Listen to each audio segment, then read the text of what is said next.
this whole thing in our liver. We said, I love liver and onions, and I just can't bring myself to eat them now. Oh, that's a good point. My generation started thinking if somebody has something the matter with the liver, that they're an alcoholic. You know, the cirrhosis of the liver. I don't know how old I was when I heard that somebody had cirrhosis of the liver, and I knew that lady didn't drink.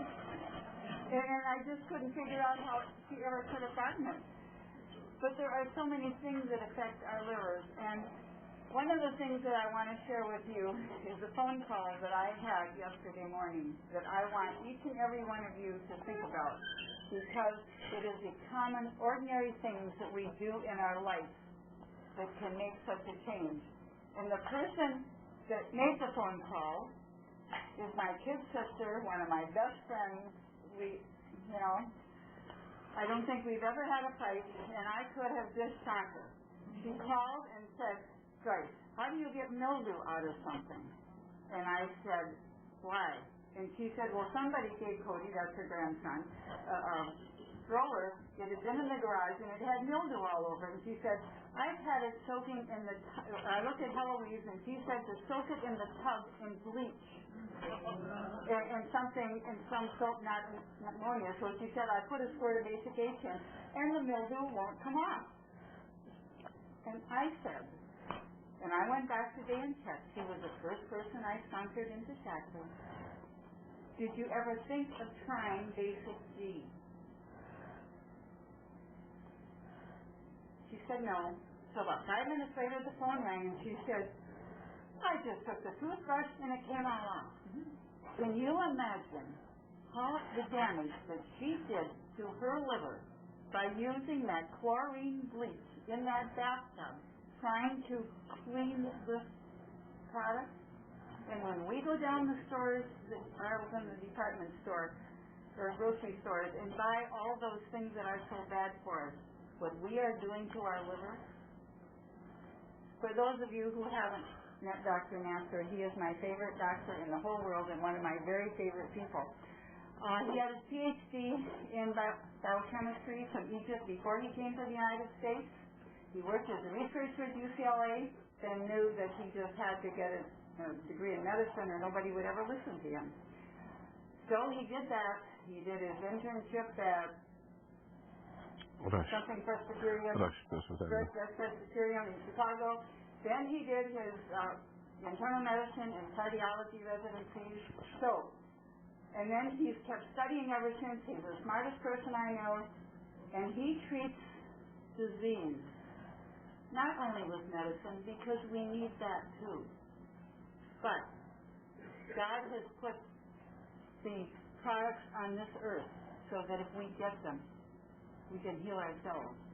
And Shackley has come out with a wonderful product, and when he found out that they were out with this product, we just had a meeting 3 weeks ago. He said, we have to tell them how good DTX is. So please give a warm Wisconsin welcome to Dr. Nasr. Thank you very much.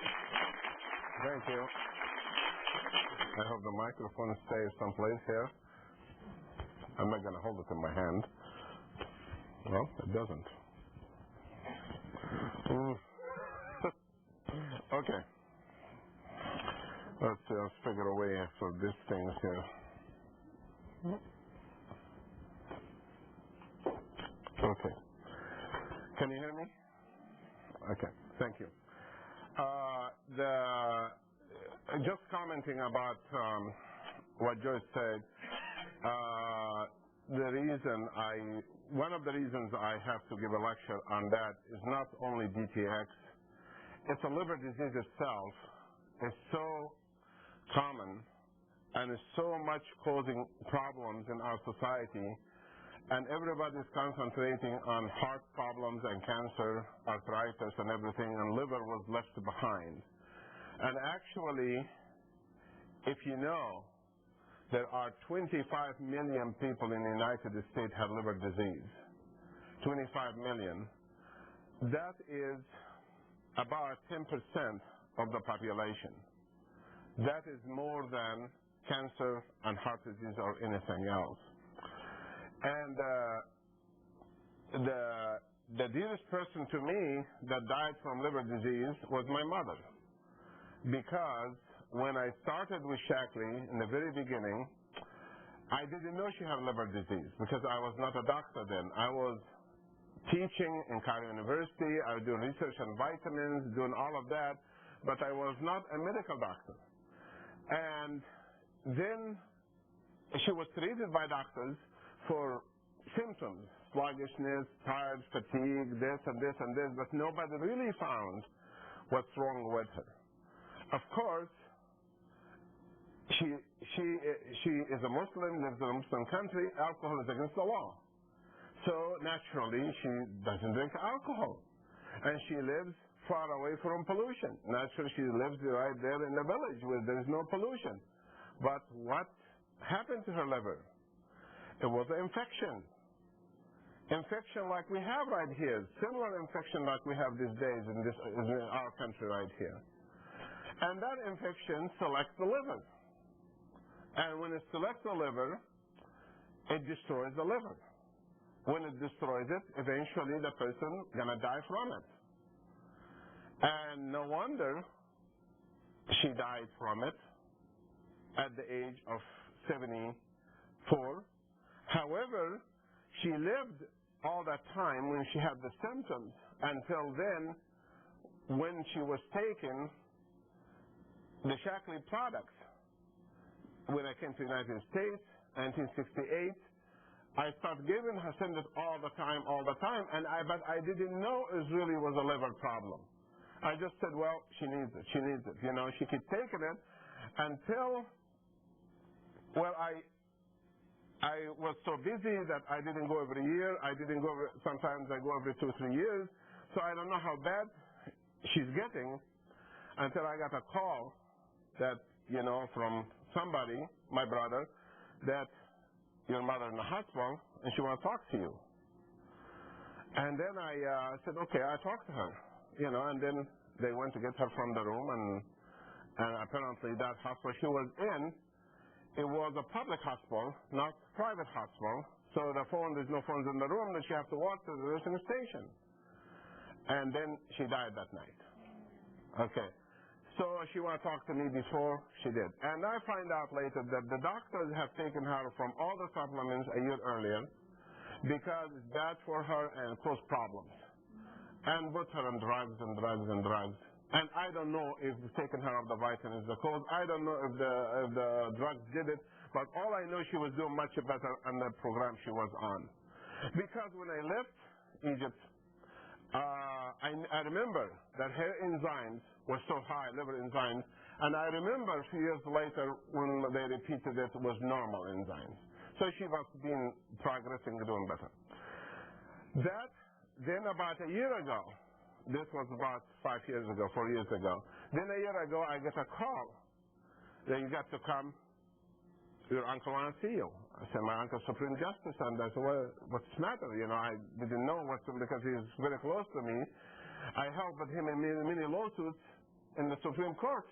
You know, as a volunteer, I go and write for him notes or something like that because, you know, I was very close to him and he would like to take me with him to the prisons, examining the prisoners or something. He was a very active man. As a matter of fact, he had a son was born deformed because the mother got infected with a virus and the child was deformed, had one eye, half a heart or something like that. And because I visited my uncle when I was a student, and I noticed that the maid, they have a maid in the house, and the mother of the child abused the child. So I told my uncle, I don't think the child is getting good care. I don't think he's getting even the medicine. I think they painted on his lips. And of course that he discovered that and he divorced his wife for that. And then, of course, I moved in to take care of the child when I was going to Cairo University in the same time. So he was sleeping with me in the bed in a crib, and I'm here in Tunisia. I don't know how to take care of a child. So I didn't know anything about diapers, so I take him from the crib because he makes sound every time he sees me. He may shake the bed. I take him to sleep with me. Then he goes to the bathroom all over. So we have to take showers together every day. Every morning we have to go to the shower together, wash him, and he little thing like that, and look with one eye, and then I remember that. And even when he died, the child at 7, I was the one who buried him with my uncle. So we were very close together. Then I got a call, I have to be there. I went to Egypt, you know how long is the trip, go and come back next day because I have patients. And then he was the same condition like my mother. It's a virus again. And he said, help me, help me. I couldn't do anything. I said, it's too late. I don't want to tell him it's too late. Then I told him, I do the best you can. I said, I know you can and all of that. And I did. I came here and I arranged transportation for him to go to Rashta to send him my school. It was going to cost $300,000. But he died sooner. God took him in the time he's supposed to be gone. So this subject here is about the liver is very personal to me, and also my patients that I treat every day. I see so many people with liver problems. You know, people walking in normal like you, and we just do blood tests, and then I see the enzymes elevated. I said something wrong in the liver. I had one patient about a couple days ago. I said, did you know that you have hepatitis A and B and C? He said, I didn't know that. Said you have the 3 of them, and she didn't know. Another one I saw today from California. She came all the way with big liver. I didn't even invite her to come because if I talked to her over the phone, I would have discouraged her to come. She reminded me by my mother, and she said, "What can you do for me?" I don't want to say I can do nothing because God is the healer, but in the meantime, I know my limitation. Then I told the husband, I do the best I can for 3-4 days, but you have to go back because there's not much really I can do. So when I see that, I want to prevent you from being in that state. And don't think you are invulnerable at all. Don't think that the person who sneezes on you, or the person who drank from your glass, or you drink from glass, or you eat in a restaurant with a fork and it's not washed properly, or that, you don't think we are vulnerable every day. We really are. I am vulnerable being working with patients. So you are too. Your children go to school, you this and this and this. How many teenagers you see, they drink from each other's glasses? All the time we do it, right? When we were younger, we shared everything. So that is, how about people, teenagers kissing each other? So if you think saliva transfers things, viruses, and all these problems we have. So we have to learn that the liver, when it goes, it's worse than cancer, it's worse than the heart. Cancer is curable when you catch it in the beginning. Heart disease is curable because I haven't lost a patient in 20 years. Arthritis can be curable. All of this can be curable. Even Alzheimer, we have good treatments for it nowadays, but liver still lags behind. The only thing in the liver is transplant, and there is 100,000 people in the United States waiting for transplant right now. So a person, by the time they diagnose, until they get transplant, is about 10 years waiting. They'll be dead before then.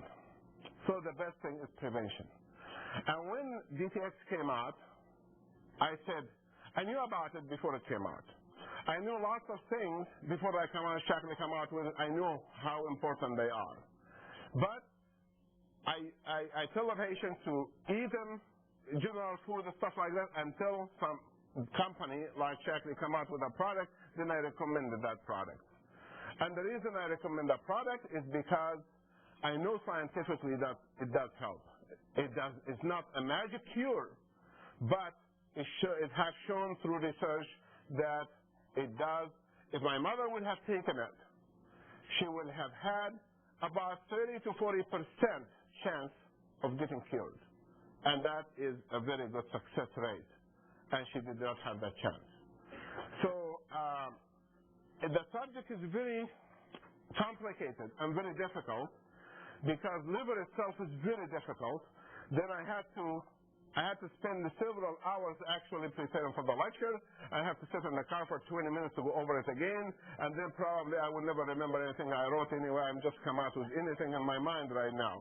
So I try to discipline myself to follow what I wrote, and I don't think I will. Okay, to understand the liver, We go back to the same picture we always drew, the human body. The human body is made from the skeleton. Again, we talked about that in many lectures before. That's made from cells. And those cells need nutrients, need blood with nutrients. And nutrients, not chemicals.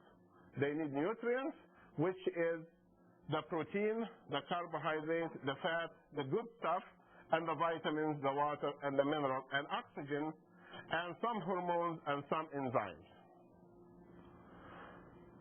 Enzymes, to help the cell. The bone marrow, the blood makes, the bone makes the blood, which is important. And then we have other organs inside this body. There are a couple of bones missing here. Let me put them right here so the arm doesn't fall off. And then there are the brain right here, also made of cells, also require the same nutrients, but it does not need drugs or chemicals. Remember, I'm moving toward the liver, talking about drugs and chemicals. This means that the liver has to detoxify everything before it goes to this organ. You follow me or not? I'm going just to reverse to give you an idea how important it is. So if you don't have good liver, you're not going to have good bone marrow. You're not going to have good blood, right? If you don't have good liver, you're going to have anemia. If you don't have good liver, you're not going to have white blood cells. That means you're going to have more infections. Just think what the blood is, If you don't have good liver, you might have bleeding tendency, bruising, all kind of a problem. If you don't have good liver, you might have problem with the brain. How many times any of you know somebody who had liver cirrhosis? When they go to the hospital, most likely somebody here must know somebody who had been in the hospital with liver problem and died from it. They go in a kind of a coma, cloudy coma, like they have like ammonia in the brain, and when the ammonia reaches certain level, they just becomes euphoric, and then they cannot think clearly. So the liver detoxifies things for the brain. And also we have the heart that pumps blood through the body right here, and also made of cells, and those cells also need pure blood. Then we have other organs inside the body. We have the lung right here that needs also pure blood, so it can get oxygen. And the blood, if it has chemicals, such as cigarette smoking or anything comes in that affects the lungs, it will also suffer from problems. The kidneys, also, we know that it needs only blood. But if the blood has antibiotics in high dosage, or pesticides, or chemicals, or anything that passed by the liver and went to that, it will destroy the kidney. You know that for sure. You know that some drugs and some chemicals cause kidney problems, right or wrong? How did it go to the kidney to start with? Because the liver is supposed to be in the way. How about things that even we don't think about? How about the ovaries right here? The testicle right here. Do you think they need blood? Do you think if the blood has chemicals in it, will affect the potency of that man? Do you know that or not? Do you know that the potency, the number of sperm in our teenager of the United States right here and the industrial world is going down by about 2% to 3% every year? Every year. Means in 10 years it will be 30%. In 30 years, maybe 100%. You know what I mean? That is a very serious problem. I know of nations in this earth, in the Middle East, that their enemies spray chemicals on them to sterilize them, to sterilize the whole population. And I treat those boys and young boys and girls, and they all both have no eggs and no sperms because somebody put chemicals in their water to sterilize them. DDT. Intentional, actually, was not even accidental. So I've seen all of that. So when we see that, and we see women getting menopause at the age of 40 or 35, we're supposed to be at the age of 55, you can get pregnant and have children. No, now you're having difficulty getting pregnant at the age of 35, or even younger age than that. So who is the protector right here of all of this? Who sits and protects the body? Is the liver. That sits right here. See how big it is. That is the comparable size to the body. The liver is. What's the liver? How does the liver work? First of all, it takes the food we eat and makes it proper for the body to use. Then we have to talk about the food itself. Also, it takes the chemicals we eat and get rid of it. And also regenerates itself, make itself get better. It also has function for the body, have nothing to do with food. It does store blood and keep things for emergency. So it's a very, very important organ. No wonder we cannot live without it. So to understand the function of the liver, we have to follow the digestive system. The esophagus right here, the stomach right here, and the intestine right here. The food comes from outside right here. We eat it. Or we breathe it, like oxygen. So we need carbohydrates, we need fat, we need protein, we need vitamins, we need minerals, we need water, we need oxygen. This is what we need from outside. What happens to this when they go inside? The carbohydrate goes inside like this and starts breaking down inside the intestine right here. The carbohydrate molecule, like piece of bread, is made from many thousands of units of sugar, glucose. And when you eat it and digest it, when you eat a piece of bread and you take a bite of bread that's going down, your body will look at it and identify it right away and call there's a guy sitting right here on a chair like this, and he's looking up with a binocular. He's watching everything you eat. And that person, his name is hormone gastrin, G-A-S-R-I-N, hormone. He identifies the type of food you eat. The type of food you eat, he identifies. And he have a little fax machine, used to be a telephone, and then he calls the pancreas to tell him in 5 minutes you expect a piece of bread to come. In 5 minutes you expect a piece of potato to come. In 1 minute or a few seconds you expect orange juice or some juice to come. So the pancreas has to be prepared to secrete enzymes and hormones to digest and absorb all of these things, and the sugar will go to the liver. So we pass this important stage. When the sugar goes to the liver will measure the amount of sugar supposed to go to the body, and it will control it so you don't have so much sugar and you have diabetes. And if you have little sugar, then it will secrete more sugar in the blood. So control, like a bank, control everything. And then the liver right here will store the excess sugar. Like you might eat a big meal in Thanksgiving. There's lots of desserts, lots of this, and lots of that. But you don't need all of that. So what the liver does, it will give you what you want that day and will store the rest inside in the form of glycogen, which is a stored energy. So the liver stores energy. You follow me now? And we're not going to go any more details on that because we have a lot to cover. So the liver is responsible for energy. If a liver problem happens, you will have energy problem. If you have a liver problem, you will have fatigue and tiredness, hypoglycemia, diabetes, you name it.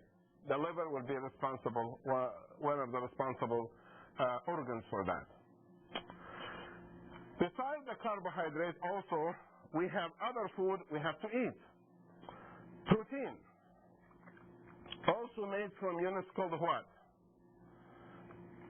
Amino acids. All these things have to be digested. Like if you eat rice or macaroni or spaghetti starches, When we analyze the blood, when I look under the microscope, I don't see pieces of rice and spaghetti and macaroni. We see only sugars. When we eat piece of meat or protein or cheese, we don't see cheese inside the blood. Even some people's blood looks like a cheese from the bad food they eat. Still, it has to be digested, and the protein will come. This guy's identified again. He said, the guy just ate a bite of hamburger right now, or a pie of chicken, Kentucky Fried Chicken. You better secrete lots of things for that. And this will do. And the protein will go to the liver. What the liver do with it? The protein broken down to what? Amino acids. Amino acids is the building block of the muscles, and enzymes, and hormones, and the brain function, and neurotransmitters, and all of these things. So what the liver do? It will keep as much protein as possible and release only what the body needs. You follow me? This is, in the past, we talked about organ diseases, the bones, all the function organs. Now we're talking about our organ. It does everything. Not only it builds, stores, it gives, does everything. It's actually, it's probably the most active organ in the whole body. The third one is the fat. Remember, we identified like carbohydrates and fat and protein, vitamins, minerals like this. And the fat also will be digested.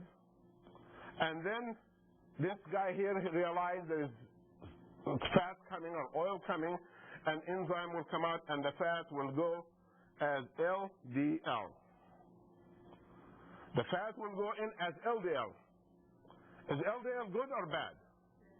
Bad. And the liver responsibility is to transfer LDL. You know what the word LDL stands for? Low density lipoprotein. How it's become low density? Because when you have two molecules, that's low density. When you have many molecules, that's high density. So you know the difference between low and high. It's the molecular weight. The lower the number, the more sticky it is. The higher the number, the more water soluble it is. So if we let this LDL go through, it will stick to everything. If this goes through, it doesn't stick to everything. So look at how great the Creator did here. That's God, by the way, not Mother Nature. Okay? Because some people say Mother Nature did that. I said, well, I don't think God would like to call himself Mother Nature. But people are getting crazy in the way they talk. So, anyway, that's how the liver works. By transfer the LDL to HDL and protecting the arteries. So if we have somebody with clogged arteries, we also should look at the liver. You understand or no? Because one of the 5 liver diseases is arteriosclerosis. Everybody with liver problem have a heart problem. So you gotta have to look at the liver very seriously, and the best way to look at the liver very seriously is by having check on the blood for viruses and check the blood for liver functions. And liver function does not have to be only enzymes. The liver function can be just pain. If the liver gives you gas, gives you pain, or anything complains about, because the liver, when it expands, it doesn't like to get bigger than it is, because it's supposed to stay one size. When it expands in the size, it gives you sticky pain in different areas. And that it's not as severe as the heart. The heart, because it's a very serious organ, it gives you jab like you're going to die, and then you know right away it's heart attack. Or the brain gives you that severe headache like a stroke. But the liver is very kind. It's so confident of itself that can regenerate itself that it doesn't give you a big alarm. It just gives you a little alarm, just a little problem. Because he knows he can protect himself. He knows that it takes 20 years for anybody to kill him. Or 30 years, where the heart and those can die suddenly. You can bombard him with chemicals, you can bombard him with viruses, you can bombard him with anything, with deficiencies, he still survives for 20 or 30 years. That's how important organ the liver is. So this is why it stores the carbohydrate, it stores the amino acids, it stores the fatty acids and converts LDL to HDL. The other component, it stores the vitamins, the minerals, and the water, and believe it or not, and the oxygen. Stores the oxygen in the form of blood. The blood is still oxygenated blood, stores it in that form. So if we're going to talk about the function of the liver, we have to know this person in front of us, did they really eat the carbohydrates and the fat and the protein and the vitamins and the minerals and the water and breathe oxygen through exercise only? Or the air they breathe has smog, and the water they drink has chemicals, and the food they eat has chemicals, right or wrong? Right. So we know for a fact that the amount of chemicals in our air, water, and food has gone so high that it's 500 billion pounds of solid waste secreted every year in the United States of formaldehyde, acetone, all the products that causes cancer. 500 billion pounds. Equals 1 ton per each individual per year. The liver exposed to 1 ton of chemicals per year. That's not counting the other chemicals like cigarettes, alcohol, water, and all these other things. The liver is bombarded by all of these things. This is why the liver, he has to take care of himself. In these days, it's having a very hard time. The liver normally, that's the way it is, it receives 1/3 of gallon of blood per minute. So every 3 minutes, it receives 1 gallon. And if you have the total blood is about 1.5 gallons, then in every 3-4 minutes, the whole blood goes through the liver every 4 minutes. So it's like a siphon machine. So you can imagine how much blood secretes. 1/3 of gallon per minute of blood coming out is a lot of blood coming in and out. So it has the ability to regenerate itself, to build itself, to detoxify itself. Because the liver also has to build itself. There is 300 billion cells has to be regenerated every 6 months. Not only has to take care of this and store this, has to also regenerate itself, rebuild itself. 300 billion cells has to be rebuilt again. Well, not only this, just to give you all the bad news about what goes on with the liver, the other thing that goes on to all the liver, the spleen right here, in this area that receive all the blood goes through the spleen, and the spleen will take the bad blood and send it to the liver, the red blood cells. Every 120 days, it has to be removed by the liver. Every 120 days, all your red blood cells, all your blood has to be destroyed and made again every 120 days. That's 4 months.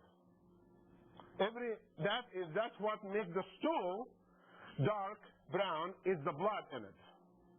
It goes through and the liver secretes the uroglobin outside, and that's what makes the urine yellow. It's the same thing. The blood goes through it, and the liver breaks down all the blood and gets it out, the bad ones, and then send some of the dyes left behind to the kidney to help him out, and that's how they work together. So this is how the liver works. How does the liver do all of that? The liver does all of that by a simple mechanism. When the blood comes from the legs, right here, let's make it blue so you understand these are venous blood, not arterial blood. Well, it was venous blood until I smeared it with my hand. Oh, this is not focused. I didn't know that.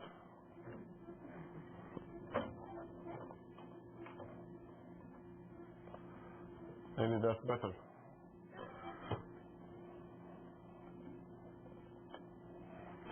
Okay, we don't count this right here.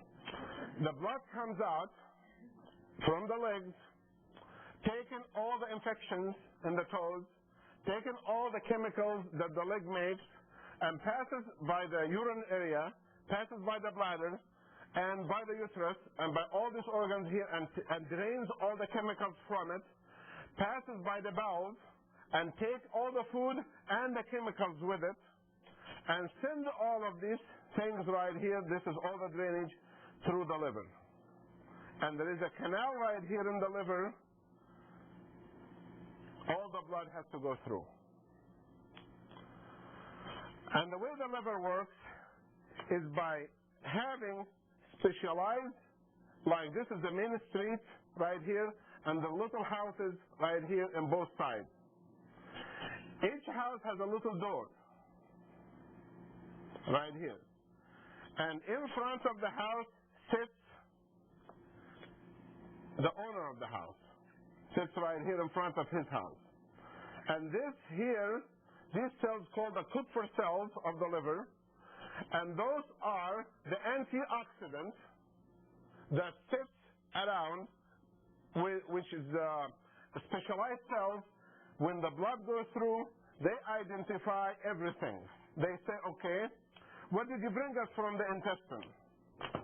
Right here. They said, we brought you protein. I said, okay, we'll take the protein. We take some and we'll let some go. We brought you fat. Okay, we're going to take the LDL, convert it to HDL, and we keep some for us. We brought you carbohydrate. They said, okay, good. We're going to store glycogen for energy for that person for tomorrow, for tonight, and then we give him the rest during the day.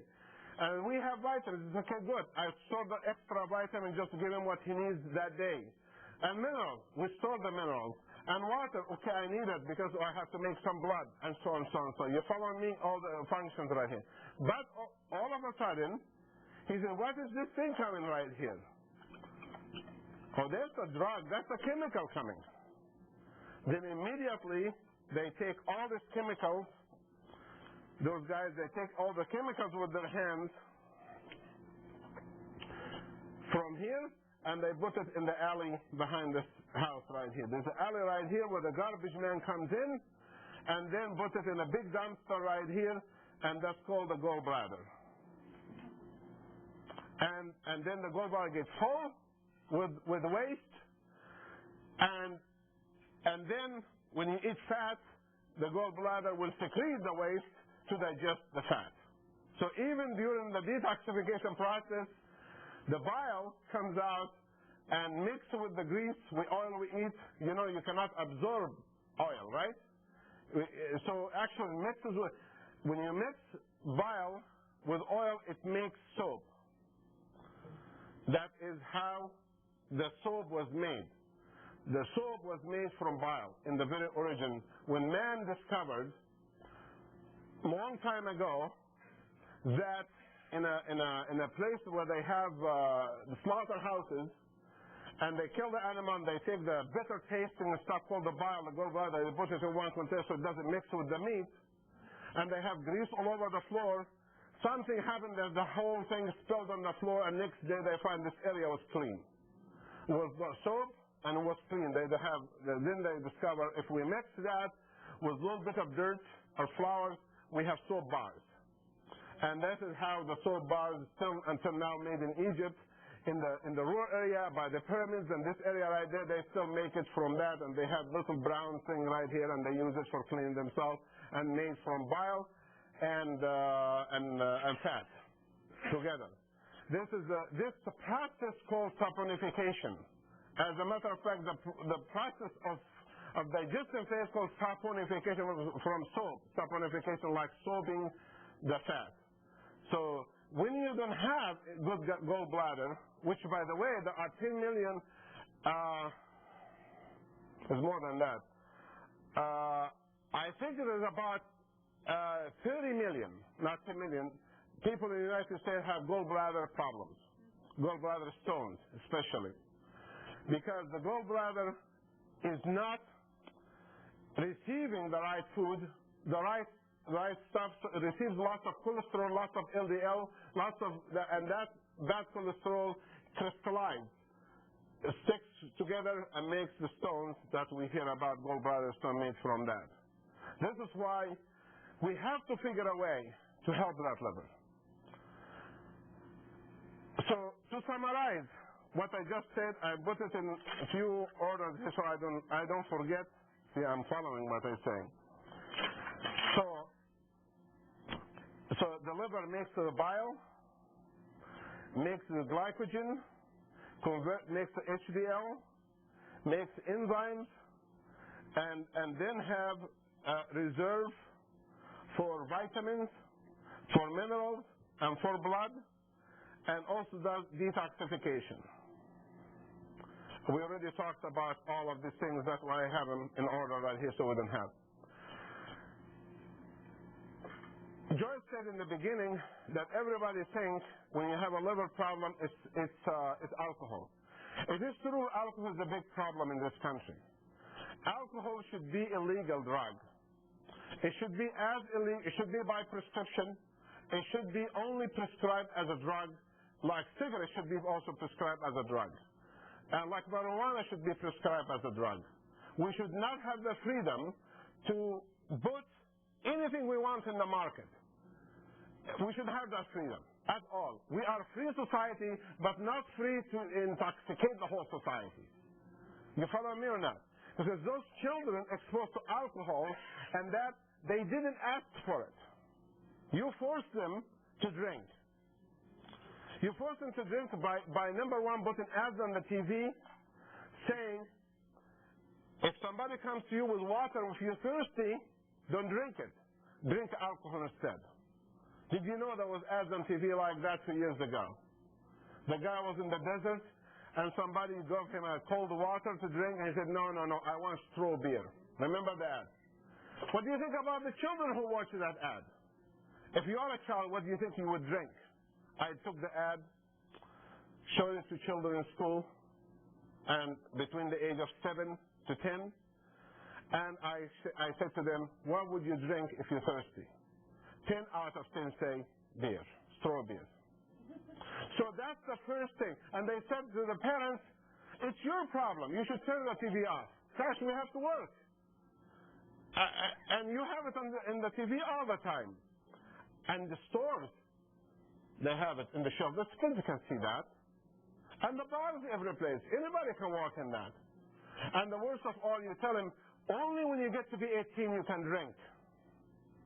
What does it say? What kind of respect the child has for his parents? If only you drink, no, don't drink now, wait until you are 18.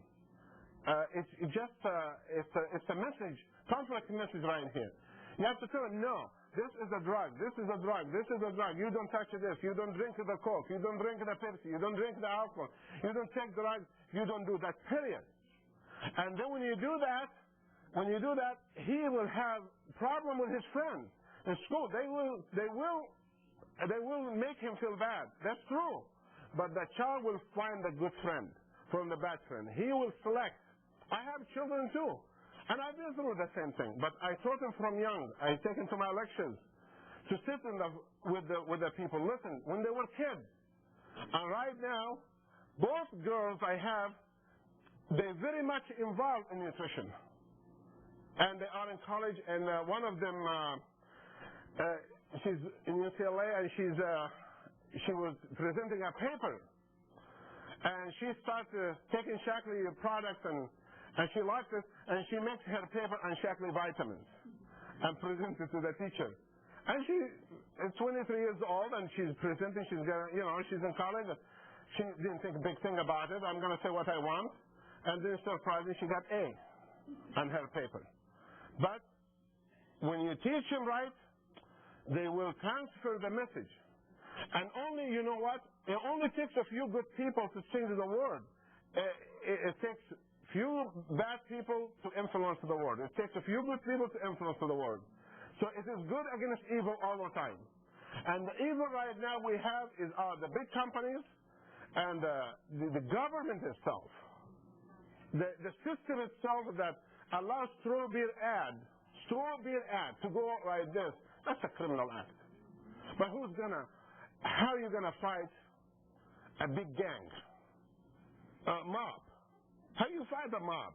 They have the guns in the street, they have the guns in every place. If you say something, they will come to you and say, oh, we find a sulfur match in your house, you blow the building in Oklahoma. You can attack anybody you don't like. But you know what? I am a believer in this country. I'm a believer that people will always succeed in the end. Study every empire, from the first human until now. Every dictator and every abused system, eventually the leaders lost and the people won. So God willing, we will change those people to become good people. We don't want them to go away. We want them to become good people to serve better. We don't want them to be sitting. I used to go. When Reagan came to be in power, I loved his system, so I was supporting Reagan all the time, sending money. When you send enough money, they invite you to the White House. Really, I send enough money, I get a check. Oh, you invited him. I said, oh my gosh. I told my brother, I'm invited to meet the president and Bush is vice president. Would you believe that? I said, yeah, that's strange. I said, well, I paid enough, I think. Then I go there, and then we were sitting in Bush, they show us the Supreme Court and all of this, people who paid high enough, So we were in Bush office, sitting on the floor and talking to his wife and this or that. And then I noticed something, that everyone, most of them carrying drinks. So you want to drink? I said, no, I don't drink. But that's not good for you. I said, well, no. You don't know this country. This is what we do for fun. So if the leader believes that, imagine if the shepherd is a wolf in a sheep's skin, then the shepherds will be gone. The sheep will be gone. So that is what we have. Sheep, they look nice and look innocent, and we vote for them. Always we vote for them. Always we like the new one. Turn out to be also wolf. And I don't know who. I think the good's gonna come still, but where it is, I have no idea. So right now, I don't do nothing to nobody. So that's it. Seriously, I donated to people who are Medicare, people who Medicare that come to my office. We treat them for free. We give them what they want. We do the best we can with them because they are the people who build that country, who build it like we have it right now. So that's the only gift I can give in my own time. But for them, there's no way. So the liver does its detoxification, like I said. These houses sits in both sides right here. They have the antioxidants to work. But however, the liver cannot do all of that. There's not enough antioxidants to counter all the chemicals 1 ton per year. And the viruses, what virus? How many viruses you exposed to every day? You're exposed to hepatitis A in the food, hepatitis B in sexual intercourse, hepatitis C in sexual intercourse and kissing. And we exposed to HIV, Epstein-Barr virus, cytomegalovirus, herpes 1 virus, herpes 2 virus, Coxsackie virus, and all of these things we call chronic fatigue syndrome that over 70 million people have it. These viruses will come to the liver right here. Also, he has to fight that. So we have finally a product which it's called DTX, which have a substance called Silmerian. And Silmerian is the subtle milk. But don't get misled by every brand of subtle milk. Because thistle milk, the white sap comes from thistle, is not absorbed through the intestines. It has to be changed to a form that can be absorbed in Germany. And you have to import it from there and produce the product. I don't know exactly, does the process itself or import the substance? It doesn't make any difference. The first country in the world is Germany that they have succeeded of converting the Silmarian that's not absorbable Silmarian to absorbable Silmarian. You follow me? The difference between one is like latex. If you put it in your skin, it becomes hard and dry, you know, those tab.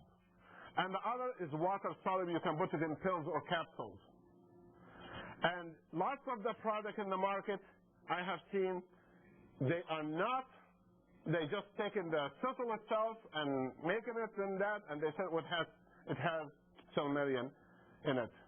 Yes, it does have Silmarian in it, but it is not absorbable Silmarian. So you have to be aware that one company is not equal to another company. I am not a Shaklee distributor, but I do take it. And I have the right to tell you one good product from one bad product. Just like I have the right to tell you one high blood pressure medicine from a bad high blood pressure medicine. It's the same thing.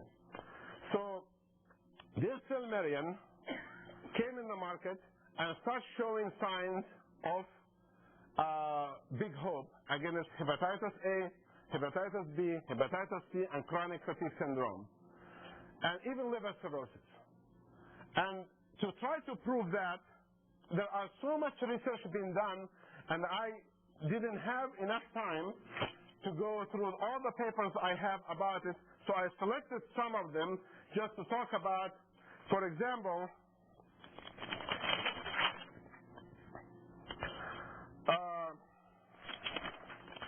for alcoholic liver cirrhosis, for example, it was reported in 1989 Journal of Hepatology, that's the Journal of Liver Disease, that 170 people with advanced liver cirrhosis, advanced means they're going to die, like my mother. Liver cirrhosis can be from alcohol or from infection, remember that, which is a fatal condition. And they say right here, 25,000 people in the United States die every year from liver cirrhosis. The number 11 cause of death in the United States is liver cirrhosis. And then they took the group. I divide 85 group and 85, they both have liver cirrhosis. And they give them 200 milligrams of thistle extract or equal to 140 milligrams of Silmarian 3 times a day. And then in the very end, after about 4 months, 20% of the group has taken Silmarian. 20% of those have recovered, versus 0 in the other group.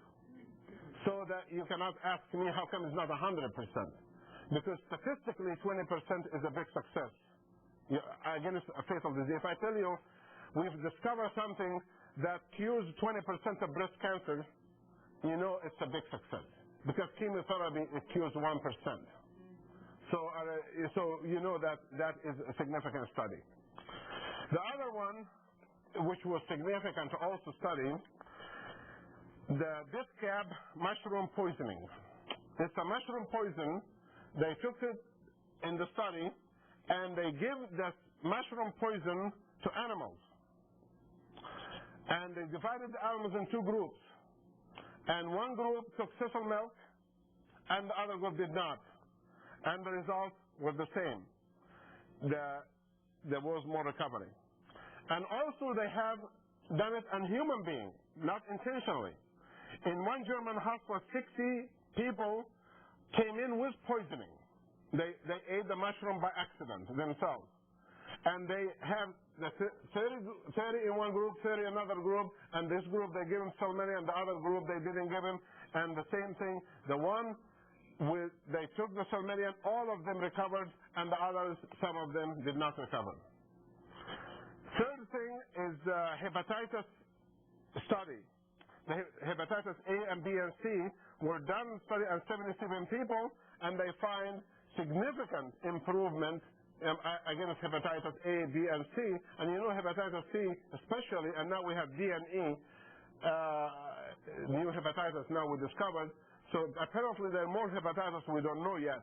You know, so God have a lot of storage for us we don't know. Unless we clean our environment, we're heading for a big problem. So we want you to take your vitamins, you take Salmelian, you take the DTX, you take all of that and prepare yourself that you clean your body rather than wait until something happens.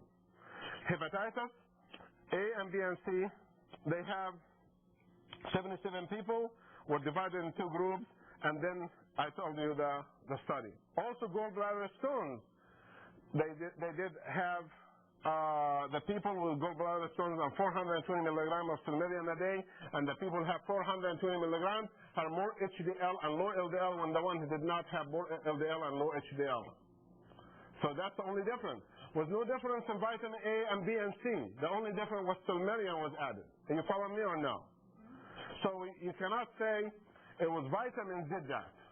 But the vitamins are very important in the function of Salmelian. Without vitamin A and B and C and beta-carotene, B and C, Salmelian cannot work. You have to have those also. This is why in the product itself, it has some vitamins in it just in case if the person is not taking vitamins with it. Also, another study was done, and have you heard about people taking like cholesterol medication and other medication, and they find out that the liver function, like when you take that drug for so long, they tell you watch the liver function. You heard about that, right? They took this group who had abnormal liver studies, and they gave them Salmelian, and there were 60 women. I don't know why only women.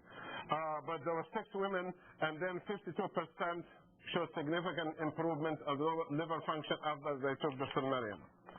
So we have lots of proof that these things, they do work, and if you, lots of studies, we really don't have all we cannot go through everything right here.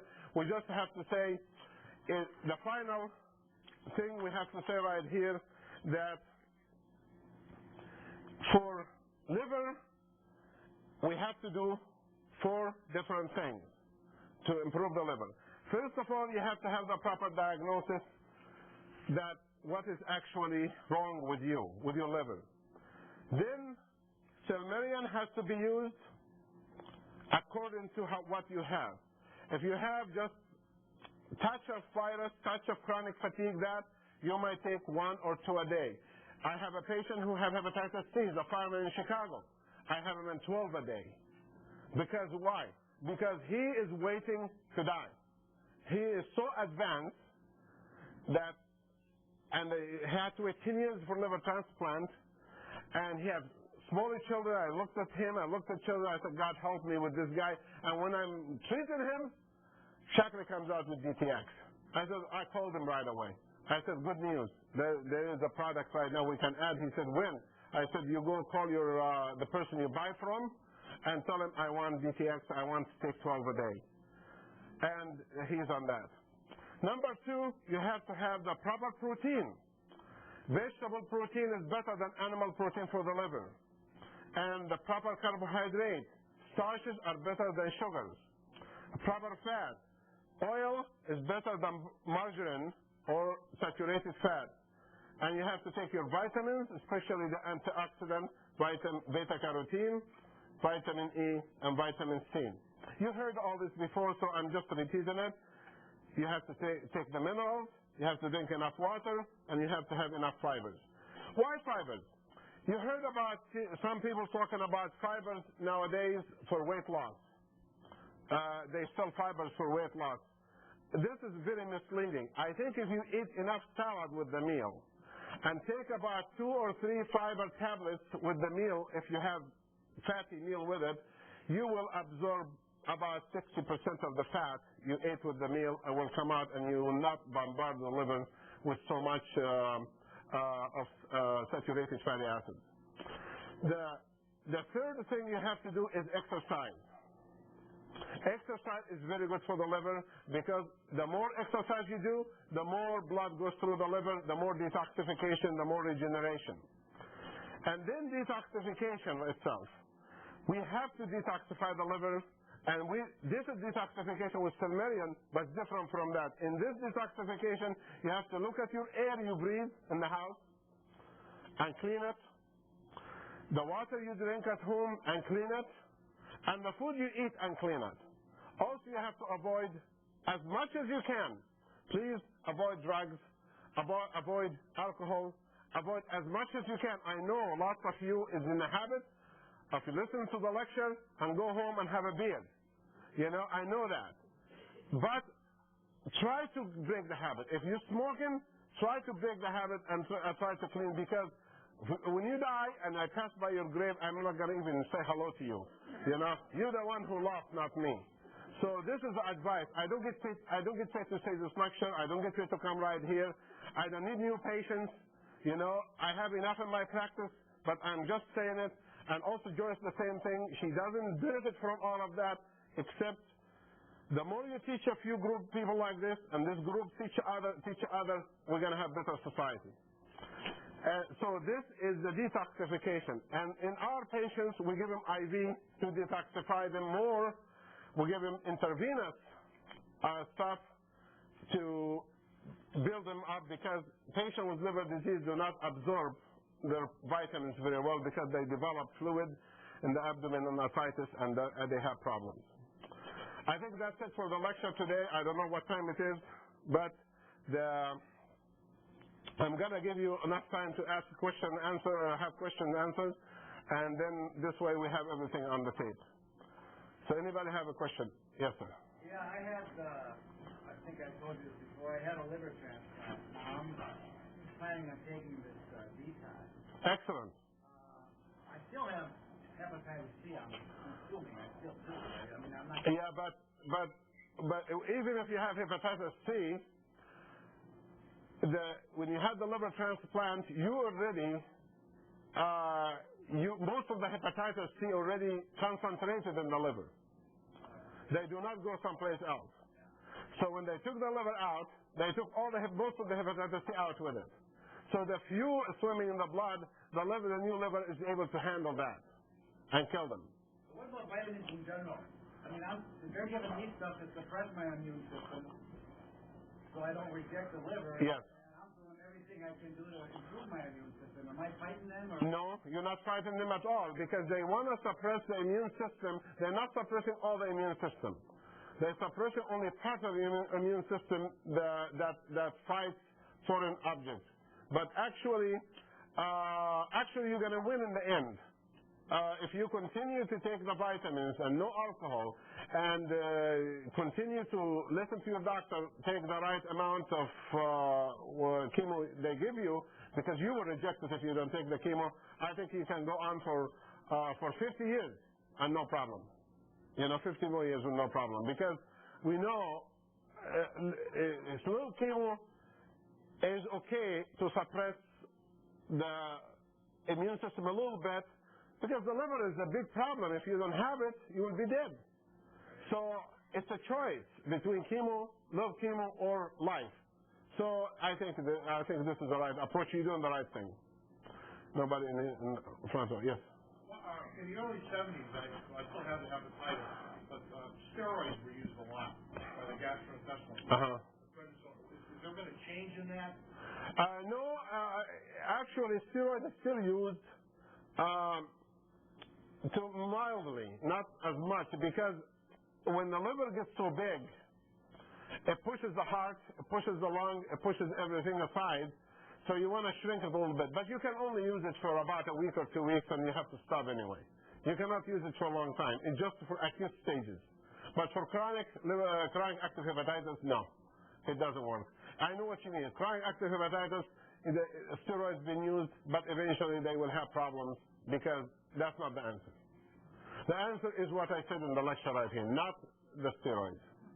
I will come to you in the back. I just take the front question rows first. Yes. I had a wonderful experience with detox. I'm diabetic, and I had had my gallbladder removed 3 years ago, and had problems with my blood sugar, keeping it down after my gallbladder was removed. And I started the detox. I had some heavy metals to reduce also through kinesiology, but I started the detox, and all of a sudden my blood sugar is like 100. I mean, I can even okay, I'm going to repeat what she said. Maybe you didn't hear it in the back. Did you hear it? Okay. She said she had diabetes, and after she started the detox, she noticed her blood sugar improved tremendously, right? Okay, and that's testimony just like the research we say right here from a person who's alive, who's with us, is not lying, telling us the truth. So what we have here is really the best way to prove something is working. We said the study, I said the theory, and here's the practical in front of you. This man right here and this lady right here, and and this is what we need to people to know, because even with the study we have right here, that's good study right here, we have doctors right now saying no, it doesn't work. No, vitamin doesn't work. It's just so confusing, but people have conflicting messages. We ask nutritionists, tell them, yes, it works, and then the doctor said, no, it doesn't work. And the people don't know what to do. So we have to prove scientifically, like me, I'm a biochemist, I have done lots of research, I am a cardiologist. I'm not stupid to say the things. For what reason? So it has to be a reason why I'm saying it, which is the truth. That is the reason, is the truth. Yes. Do you know, is there a place where like people with medical problems can volunteer for this research? Well, yeah, in a way that no. Most of your research is controlled by big drug companies. So I think eventually we will have more research, because Harvard Medical School, I showed you the study before about the study that this people right here, American Journal of Medicine, they start working with these things right here, and this is the professors right there. So I think there are more and more people, but right now I don't trust most of the study they advertise for. It's a join our group. If you have high blood pressure, join our group. If you have that, this is all advertised for drugs, not for natural things. Natural things, it's look at the research. 60 people here, 70 people here, small amount. Yeah, we need more knowledge, and there's no money in it, because if the product itself is going to be sold without doctor prescription, then it's not going to be backed by. It's the money control of society. So I think we have to understand that. Okay, yes, ma'am. Mother was one of the people that you talked about also. She had a stroke, and when she was in the hospital, they always asked us if she was a heavy drinker, because her liver was, they said, was tumors or something of that nature. How can you tell how much, since this is a new product, I haven't tried it yet. I have it in my hand. Yeah. The question, I'm sorry to interrupt you, but the question is, how much can you tell you, how much DTX can you take? How can you tell, right? How much? This is the question, right? Okay, well, like I say, everyone can take one a day. No problem with that. Okay, because in Egypt, there are about 70 million people. 50 million of them have hepatitis C. 50 million. One country that been in ancient times, 10,000 years existed until now, all of a sudden have all this hepatitis C. I wonder how the English to be responsible for that. Because I will not be surprised if a colonist comes in and he just spray whatever to. However, with that number, they're not losing people. The people like my mother survived to be 70-something, and my uncle survived to be 70-something. So apparently they fight until the last minute, then they die. One thing I noticed, I was talking to my brother, he's a doctor. I was telling him about, because all my brothers, they're all well-educated, and they all believe in, now they believe. Before they didn't believe what I'm doing. They didn't think it makes sense at all. But they said, be careful, not to talk about vitamin, you're going to hurt yourself and all of these things, But now they all bombard me with information. Oh, we read in the news that vitamins are good for you. I told my brother, I said, I told him this research. He said, no wonder back in Egypt, when we go in our villages, that half of the meal will be dandelion. Everybody have dandelion with the meal, bread with dandelion, cheese with dandelion, meat with dandelion, fresh dandelion, and they chew it, and they enjoy. As a matter of fact, until now, I go pick up the dandelion from the yard and wash it and eat it when my brother come over, because we miss the taste. It's just like we used to the taste. We like it. So there is no doubt that taking DTX is absolutely safe. In any amount, it's absolutely safe. But it will hurt the pocketbook if you tell somebody, take 12 a day and they don't need it.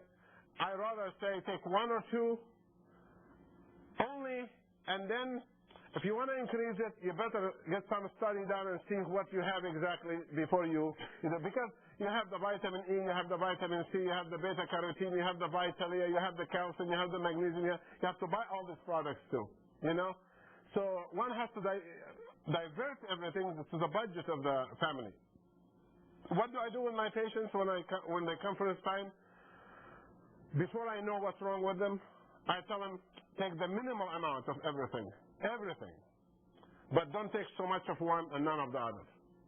Like I tell them, okay, I take one of this, all the way down the list. Then let me work with you. Then we work, I say, okay, we're going to increase this by that, increase this by this, increase this by this. Even some we stop. Said, no, there is no reason to take that. We increase this. This is how you approach this situation. But it is absolutely safe product if you take it. I think somebody was in the, yes, ma'am. I want to find out from your suggestions. People are being exposed to more chemicals, let's say, occupationally. Mm-hmm. You're saying that they need more than 1 a day then? Oh, yeah. Absolutely. The question is, if somebody is more exposed to more chemical occupation, we all are. It's 1 ton for you, 1 ton for me. Oh, you have 7.5 then. Well, when I did my research on vitamins in Egypt, I couldn't believe if I'm still alive now, because in my lab, the vent was not working, the hood was not working, and I remember when I used to go in and do work for 10 minutes and perspire and sweat from the smell of the chemicals and run outside and go back and forth all day like that. And nobody cared, and nobody, really told me that these things are. Yeah, it has. Every bottle has a skull with the 2 bones on it, which means poison, but I have been through that too. So what I do with myself, I take about 2 DTX a day with everything else. But my analyses are perfect, so I'm not taking any more than that. But when I come to alpha, I'm taking 20, I'll take C, I'm taking 6, and taking E, I'm taking 4. So I have a lot to take all day. But I don't want to go further, more than that. And how young should we have taken this? I think we start as teenagers. I don't know if we go below 15. I would go above 15. Because the liver can restore itself within 30 years, I said, so I think 15 is a good age. Okay, yes, ma'am. Oh, you're talking about, oh, yeah. If I have a child, have a problem, yes, absolutely, I will give them Silmarian. Yes. Any liver disease, it has shown itself to help with infection, with alcohol, with chemicals, with all of that. It's shown itself to be with everything.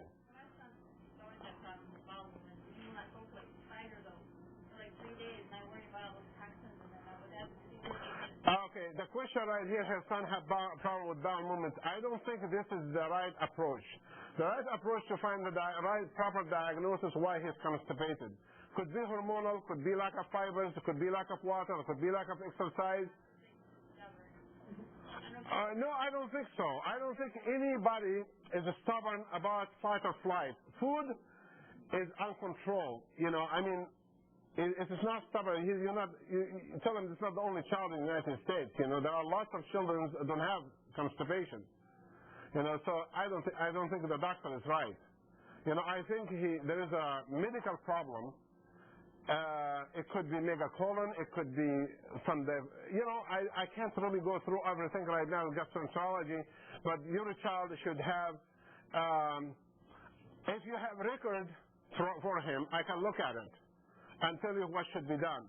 But I don't take children that young, but I'd be glad to look at the record only and tell you what you should do. Okay? Yes, sir. A question on if you have a son that you've adopted and had fetal alcohol syndrome or something where they've been involved with a mother taking drugs, is that something that we could look at? That's an excellent question. That question, did you hear it in the back? Well, you should hear that. He's closer to you than us. Did you hear it in the front? Okay. Okay, good. I do not believe that hereditary can destroy the human race. I do not believe that gene, like if you inherited diabetes, necessarily you have to have diabetes. If you inherited cancer, necessarily you're going to have cancer. If you inherited alcoholic syndrome, you necessarily if you inherited cocaine, you're going to have. I think the children of those parents who have disease will have genetic malformation. But if you remember, if you've been in my lecture before or not, I don't remember, but I don't know where it is. Yeah, right here it is. If you remember the study we showed in the previous lectures, if you've been in my lecture before, remember the study here, and down here, in this part right here, where it say,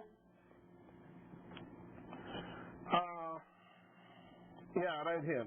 However, the repair system are not perfect. Also, they may have excised 99% of the lesion. What they say, many of these lesions are known to be neuralized. There are a number of DNA repair enzymes.